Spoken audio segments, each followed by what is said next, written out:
Amen, brothers and sisters. Welcome to the decoding of the Bible. And we are at Genesis 3, still the first book of the Bible.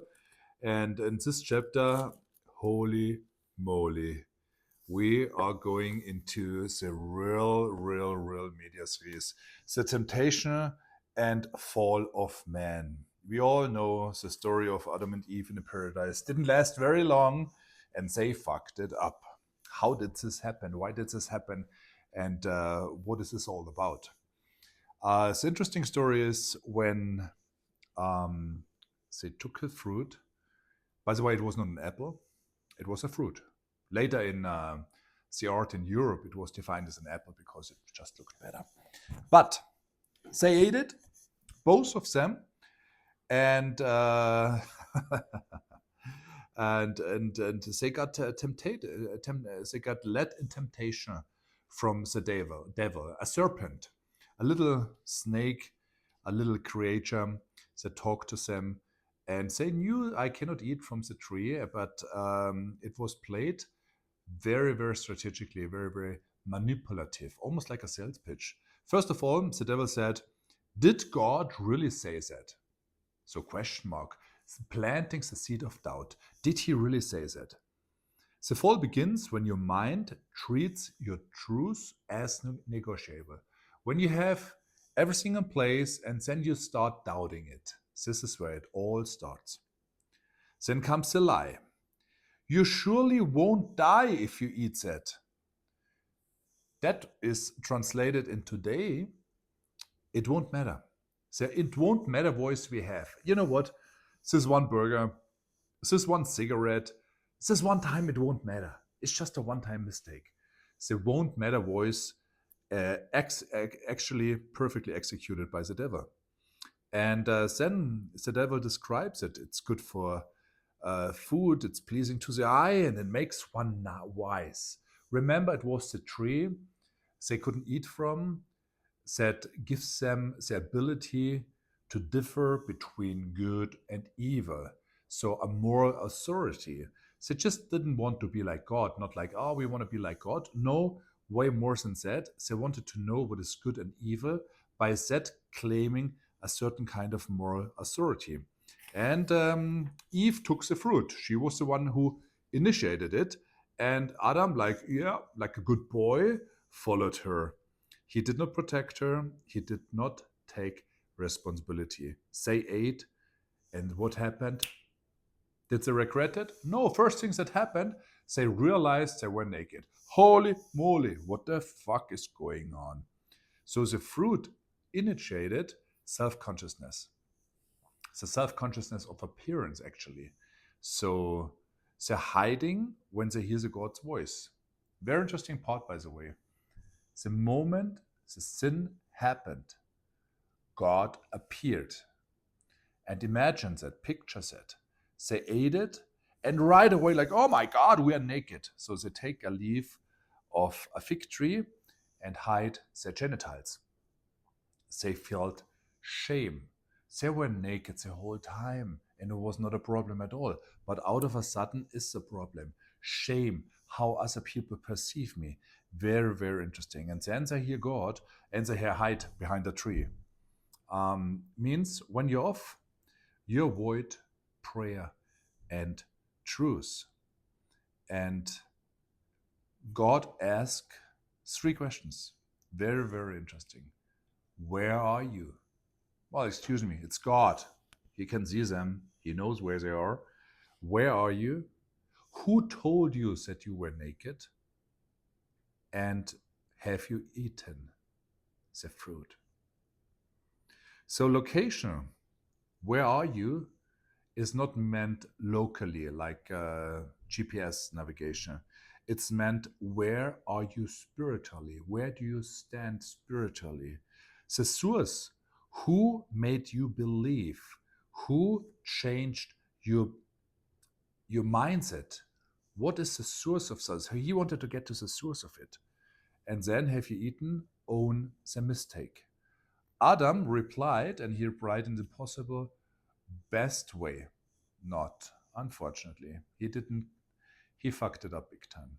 He replied, the woman you gave me.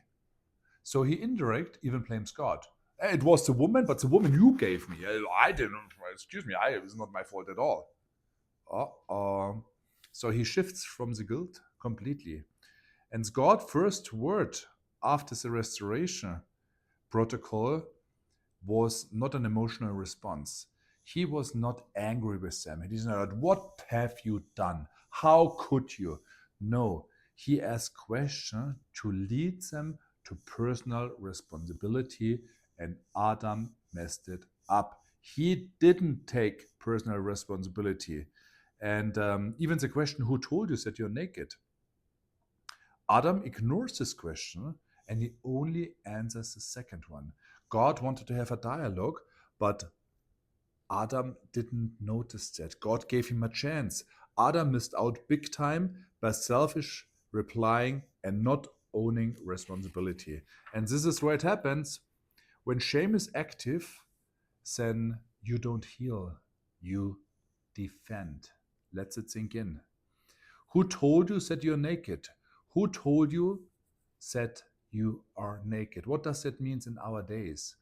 We so many times struggle with self-worth, and that could be God's question. Who told you that you are not enough? Who told you that you are not safe? Fear-based identity. Naked stands for being unsafe, being unprotected, and also how I am perceived by others. Before the fall, the naked word was in the meaning of original Hebrew, innocent. After the fall, the naked word, erhom, is naked exposed. So you see the perspective change completely. And God asks this question because, hey, you were naked the whole time. So why out of a sudden is this a problem? And we see shame is taught. Shame is not natural. And God wanted to get to the source of it. He wanted to go deeper and said, who told you? And that means they started believing another story. They start believing I won't die and everything is fine. So they uploaded another software, and that what disconnected them to the original stories they believed, to the original connection. That felt disconnected. And Eve did not intentionally do something wrong. It's not like she said, you know what, I'm going to take this fruit, I'm going to eat it. No, she thought, this is good. This makes me wise, so I can differ between good and evil. This will help. This makes me an authority to judge. And that is where multiple times in our life is treating us almost as a fake promise. We see something, we believe it, it feels like growth, but it brings us down. And God, what did he do? First of all, he cursed the serpent, but not the human. He asked also no questions. He went straight to the case and said, okay, I don't negotiate with you, I don't ask any questions, I curse you. God then covers them. Oh, wait, no, excuse me. God cursed then the ground, means the environment, but he did not curse the humans. And in Genesis 3:21, it's actually very, very interesting.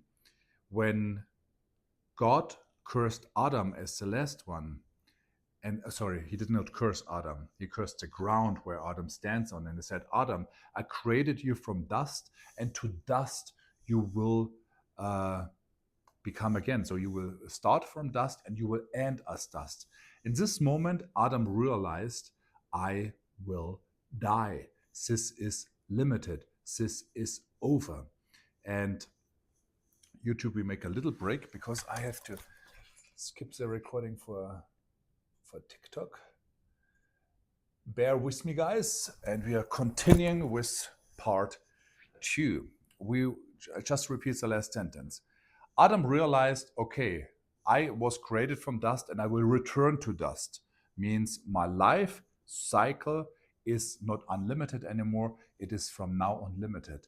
And you know what he did in this moment? In this moment, he named Eve. How could he name her? After she fucked it up, he could name her regret, loss, death, whatever. No, he named her Eve, what means mother of all living, source of life. So what happened here is huge. Adam mentally moved on. He said, you know what? It is what it is. That is a new game plan. And now we take it from there. And God rewarded that. Genesis 3:21. God covers them with clothes because the fig leaf were insufficient.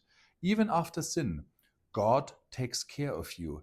Even if He put you in a harsh environment. He makes sure you can survive it. You can make it through it. So even if it feels hard for you, God is always with you as we see it in the Bible. And Adam had here his first mental breakthrough because he, first of all, he did not apologize. Okay, he should have done that. But he didn't give up. He didn't give up and he chose life. Meaning, great chapters can start after a fall. And we see that in the third chapter of the Bible, Genesis. After a fall, it is the rebuilding of a new empire called humankind. That's why Genesis 3 is not the fall, it's actually the comeback code, very, very discreet, hidden inside the scripture. Because what we can see first is they did something wrong, they get punished, they get kicked out. But if you look very, very closely, it's a comeback code. And why God made them mortal? The biggest proof of love ever. Now imagine you ate from the fruit and you're broken. You're broken. You feel shame. You have all these negative feelings. And God says, you see? And now you will live like that forever.